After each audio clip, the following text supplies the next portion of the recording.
कि हरियर हरियर रहो, हरियर हरियर रहो।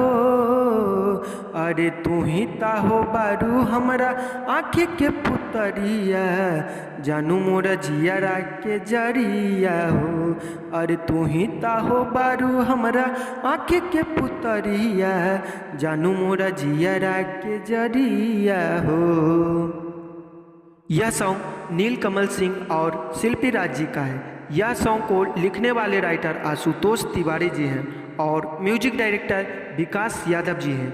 यह सॉन्ग बहुत ही कम समय में 9 मिलियन प्लस लोगों ने अपना प्यार दुलार दिया है। बता दें दोस्तों, इस सॉन्ग का वीडियो क्वालिटी बहुत ज़बरदस्त तरीक़ा से शूटिंग हुआ है। बता दें दोस्तों, यह सॉन्ग नीलकमल सिंह रिमिक्स चैनल से रिलीज हुआ है।